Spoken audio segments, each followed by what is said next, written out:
Welcome to a new series where we sit down and talk about our thoughts on new movies, where we ask the age-old question, is it peak? Today, we are talking about the new 2025 Superman movie by James Gunn, and joining me today is my lovely girlfriend Sierra, aka Biddy. Hi, and we're going to give you our thoughts on the movie. So what'd you think of the acting in this movie? I think the actors they chose for each character did a really great job of simulating the character they portrayed. Mm-hmm. It was interesting how Superman, they really got someone to look like Superman. Yeah. No, that's funny too, because I feel like every actor they've chosen, even Man of Steel and like the classic Christopher Reeve from like 19-something, they always have that, Superman typical handsome look. And then they have just that charm to them. And the new actor, David Cornsweet, I think really has that as well. When we were talking earlier, Lex Luthor was really good at being such an... Like there's this one scene where he's getting his butt kicked by Ultraman. Lex Luthor's the one that's commanding him, and he's all like 1A, 1A, 1A. And the way it's shot, it's like he's the one that's actually punching him, because he's ordering him, right? Yeah. And you see his like smug look as as Superman's basically dying, and then he's all like, yeah. Get him. I love how they simulated that like it was like a video game in a way. That was pretty cool for someone like me who played video games a lot as a kid. Yeah, that actually makes sense too, because when they were the way he programmed it, 1A versus 27B or something, they're basically like combo inputs for video games, like combo inputs. Action scenes. So you had a favorite action scene in the movie? I did. I really liked the one in the stadium where he's using... I think she goes by the engineer. Oh yeah, the engineer. It was really cool how he used her against Ultraman. Mm-hmm. It was really... Have you ever like used a towel to hit someone? It was kind of like that. And then there was that one scene too when she encompasses him in the little nanites, right? And then he's flying to the sun. Like, you thought that he was using them to freeze. Yeah, like my brain thought that him going to outer space was him gonna try and freeze them off, which I was wrong. What he did, and like, what did you say? I thought that he was gonna fly directly into the sun, because I thought, Superman is naturally charged by the sun and gets his powers from it, so him going into the sun wouldn't, if anything, it'd make him stronger. But they're not Kryptonian, so they would just die or burn up, and the nanites in him would not take the temperature, so they'd probably burn up too. And like, oh, he's gonna fly into the sun. Yeah. And then we later find out Ultraman probably would have been powered up too, because he was a copy of a Kryptonian. Yeah. So he just dove right in. And even then, when he switched directions, I was a little confused. I'm like, what is he doing? Yeah. But that was a great idea and great writing, because obviously the engineer, Ultraman was stuck to him because of the engineer, and then the engineer can't take that much of a hit, so she pretty much, but we find out she doesn't even die. And she's unconscious. Yeah, she's just unconscious, so we don't know where she's going. Yeah, that's crazy. And the humor, did you find any bits and pieces that stuck out to you, or that you thought, that joke wasn't that good? There were probably a few that were like, I'm like, oh, that's okay. Honestly, they did do really well at like brushing in the humor, so it wasn't so in your face. A lot of it could have been dad jokes. And even with the guy that had all of the different elements and can make elements, and he kind of had a little bit of sweep of humor when he was like, come on, get up, like, why aren't you getting up? I need the sun. And that was another cool part too. I would agree. I'd agree with you. I'd say most of the humor did land for me. I think there was one in the very beginning when they first introduced Crypto. I think it was just to get us used to the dog being in the movie, because I think this is the first, I might be wrong, this might be the first appearance of Crypto the dog in live action. Oh, really? Yeah, I grew up with watching the cartoon, the theme song, like Crypto, the super dog, pop, pop, and I remember there was one where he was annoying Superman in the beginning, and he was angrily telling him to stop, and there's supposed to be some banter between the dog and Superman, and that was a bit strange at first, but it got us used to it. And I remember it kind of built up to this one joke where Crypto gets lost eventually, and then Superman's all like, oh, I gotta find him, and then Lois Lane's like, the dog? And then he's like, yeah, he's not even a very good one, but he's lost out there. That was pretty good. Yeah. That kind of needed that build up, that back and forth with the dog. But I just thought those first few scenes with Crypto might have been, maybe it could have been a bit better. Oh, Green Lantern. So I remember, your sister watched with us too. Yeah. And I think I heard you guys saying that she was a bit confused that the Green Lantern was even in this movie, because he didn't really look like Green Lantern. Yeah. And then I explained to her how Green Lantern is kind of like a torch passed off to different people. And she was like, oh. What'd you think of this Green Lantern for? Honestly, he was a lot of comic relief. Even just his appearance, like his hair, the gold tooth. Like, it was really funny. And I was like, what the heck? And even with his powers, obviously uses the Green Lantern power to create these different shields, I guess, that can form into anything he wants them to be, and then use them the way he wants them to be. And when he flips over some tanks, he uses a middle finger. And he's clearly the comic relief, a major one in the movie.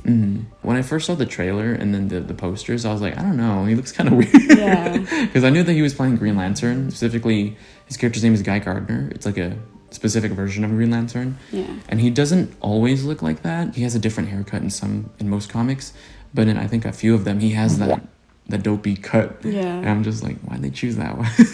Well, I mean, I think it's to encompass, like, the Green Lantern can legitimately be anyone, like that torch passed down to them. So they try to make it as obvious as possible. Because the Green Lantern himself, it was just, you know. Oh, Hot Girl and Mr. Terrific. So I thought Hot Girl was really good in the movie, but I feel like Mr. Terrific shined out of everyone. He was the coolest. No shade to Superman, but I feel like I liked him like the best in this movie. I think he was the coolest one in this movie. Yeah, he totally, dude, he it wasn't even like he was OP or anything. He was just, because the backstory of him being extremely smart, it allowed for him to be able to do anything. But they didn't even make it him OP either, because if they wanted to, they could have written it that he stopped the rift. Yeah. But in reality, he still needed help to close the rift, and that was awesome. Yeah. I think there's a lot of, well, actually, I don't know if that's a true statement. I was going to say, I think there's a lack of good representation for like those smart characters, but then we have stuff like Iron Man and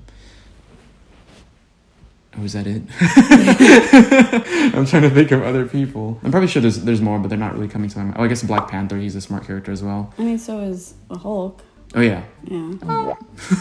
He's a smart character, but I feel like in recent interpretations, he's not... Yeah, that's true. He's not that interesting anymore. Yeah, I feel like Mr. Terrific was a really good example of smart character. Yeah, I wish they had played off Hawk Girl a little more prevalent than they did.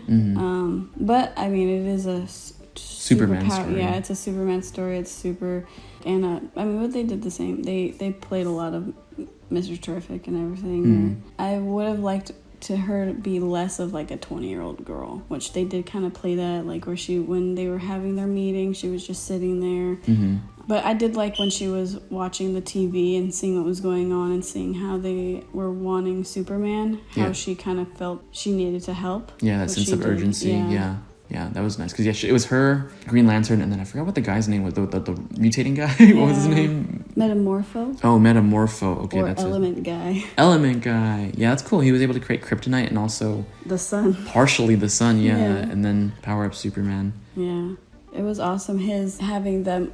Which I didn't think they were going to kill the guy, the falafel guy, which was so sad. That was actually pretty quick, like, too, and I was like, whoa, they actually did it. and they played that in the movie. They played it off as, wow, that was really fast. Let me go find someone else to go and kill. Maybe I'll get... And then he made a play at Clark Kent interviewing Superman. He's like, maybe I'll get the guy that writes about you out, Clark Kent. Knowing, I mean, I'm pretty sure Lex Luthor knows it's Clark, but seeing him see that guy die, it shows that he wasn't a villain, not even from the beginning. Yeah. Even when he was told to make kryptonite, he wasn't wanting to do that. So Supergirl was also in the movie. She made a quick cameo, and she plays off she just woke up kind of vibe, like she doesn't know what she's doing. What were your thoughts on that?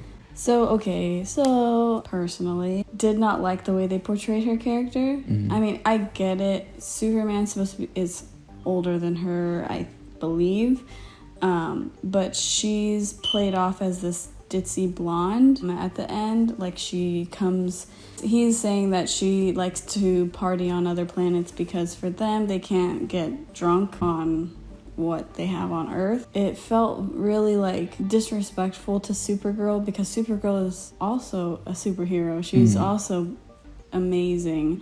And to have her come in only for a short little snippet and it be of her just kind of being just drunk and also dumb, because he even also played into that, like Crypto just kept going at her. Like, that's the reason why Crypto doesn't have much of boundaries, is because she doesn't teach him any boundaries. And I'm like, come on. She's better than that. Unfortunately, I mean, I could tell they were doing that just for the, she was the butt of the joke for it. Like, they needed to I guess it was kind of like a payoff to the crypto. Why is he so like, you know, crazy? Yeah. And they could have played that in a different light. Yeah. They could have not bring her down so hard. Yeah. In the end, that she was the butt of the joke for that, and that's unfortunate. It came at the expense of her character, but I don't think I have that too many strong opinions on her because I'm just not familiar with her character that much. But I see where you're coming from, and that makes sense. So this next one I'm going to mention is about Dragon Ball Z, and you said you didn't watch Dragon Ball Z growing up, right? No, I didn't. Okay, so I believe this is completely new to the Superman lore in that Clark Kent's parents, or not Clark Kent, sorry, Superman, Jor-El, and I forgot what his mom's name was. His biological parents, it's been established that, you know, they send him to planet Earth because Krypton is dying. I believe all of that was consistent, but I believe it's completely new that they sent him to completely rule or destroy Earth and start a new civilization of Kryptonians. I don't know if that's like existing lore, but I have a hunch that James Gunn, the director, took inspiration from Dragon Ball Z, because in Dragon Ball Z, I don't know if you know this, but Goku is kind of like at least in the beginning, he's a parallel to Superman in that he was sent from another planet by his biological parents to Earth to rule planet Earth, or basically destroy planet Earth. That was the twist for Goku, was that he was basically supposed to be an evil Superman in the beginning, but Goku hits his head and forgets his mission and becomes sort of like a superhero-esque person. Yeah. I mean, he still has his own selfish tendencies. He's not exactly like Superman, but the beginning part was that he was sent to planet Earth by his parents. But that's basically where the parallel ends. He's an alien. Yeah. And the twist was that, he was supposed to rule over Earth. And I feel like that was, or at least I have a hunch, that inspired this in a way, because it literally is kind of one-to-one of, oh wow, that's kind of Goku's backstory. He was supposed to rule over our planet, but this time Superman doesn't get hit in the head. He just did not have the message of the second half of the message. I thought that was really cool because some of the fight scenes do resemble Dragon Ball Z. Like you mentioned, the stadium fighting, the part where Superman like lasers everyone in 360. I just thought that was really cool. I've seen like different Superman movies, and with this one, it's very 2025. There's cell phones. Like it's interesting how the attention on him now. I mean, our phones can see everything pretty much with videotaping. So it kind of gave more of a suffocating feel for Superman, especially when everyone was against him, and then having everyone see what was happening, like with his family, like that message first before he did, was like kind of crazy, because that's kind of how stuff happens now, especially with social media and everything. But then to have at the very end, instead of how his personal robot kept saying, or what did he name him at the end? Gary. How Gary would say, oh, it calms him to see his parents' message. At the beginning, it was his parents from Krypton. They said, do good, we want you to be good. And then now, it was just his parents, the ones that raised him on Earth, wrote videos of that. And that was so cute and so cool, and I loved that. So in conclusion, is it peak? Kind of, in a way. I like this movie quite a bit, and it's actually really nice seeing the world this Superman resides in feel lived in. There's superheroes already running amok and doing their own things. Having the other characters like Green Lantern and Mr. Terrific here really helped solidify the setting that this place has been existing for some time now. It's also just so wholesome to see Superman saving people again, and his main goal being to save as many people as possible. That kind of gets lost in the many superpowered adventures we see nowadays, and it's so meaningful that it's at the forefront of this guy's movie, the face of the original superhero, Superman. Anyways guys, did you enjoy Superman? What are your thoughts? Let me know down below in the comments. That's it for me. I'll see you guys later.